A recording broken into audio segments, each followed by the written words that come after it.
ತಮಿಳುನಾಡು ಮಾಜಿ ಸಿಎಂ ಜಯಲಲಿತಾ ಅಕ್ರಮ ಆಸ್ತಿ ಗಳಿಕೆ ಕೇಸ್ನಲ್ಲಿ ವಶಪಡಿಸಿಕೊಂಡಿದ್ದ ಆಸ್ತಿಗಳು ಅಂತ ತಮಿಳುನಾಡಿಗೆ ಇವತ್ತು ಹಸ್ತಾಂತರ ಮಾಡಲಾಗ್ತಾ ಇದೆ. ವಿಧಾನಸೌಧದ ಖಜಾನೆಯಲ್ಲಿ ಇರುವ ಚಿನ್ನ, ಬೆಳ್ಳಿ, ವಜ್ರಾಭರಣ ಹಾಗೂ ಆಸ್ತಿಯ ದಾಖಲೆಗಳನ್ನು ಬೆಂಗಳೂರಿನ 34ನೇ ಸಿಸಿಎಚ್ ಕೋರ್ಟ್ ತಮಿಳುನಾಡು ಸರ್ಕಾರದ ಸುಪರ್ದಿಗೆ ನೀಡಲು ಮುಂದಾಗಿದೆ.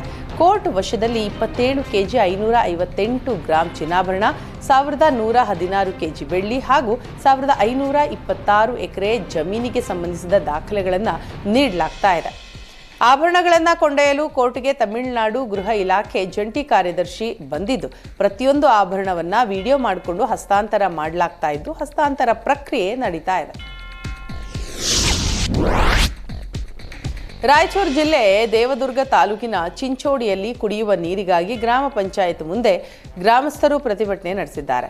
ಕುಡಿಯುವ ನೀರಿನ ಸಮಸ್ಯೆ ಕೇಳದ ಅಧಿಕಾರಿಗಳ ವಿರುದ್ಧ ವಿವಿಧ ಸಂಘಟನೆಗಳ ನೇತೃತ್ವದಲ್ಲಿ ಗ್ರಾಮಸ್ಥರು ಪ್ರತಿಭಟನೆಯನ್ನ ನಡೆಸಿದರು.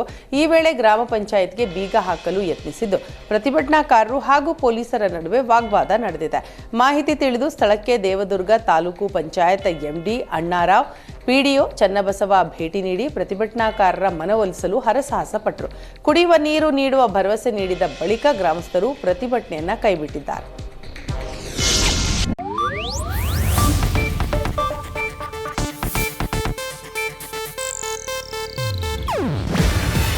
ಇದು ಏಷ್ಯಾನೆಟ್ ನ್ಯೂಸ್ ನೆಟ್ವರ್ಕ್ ಪ್ರಸ್ತುತಿ.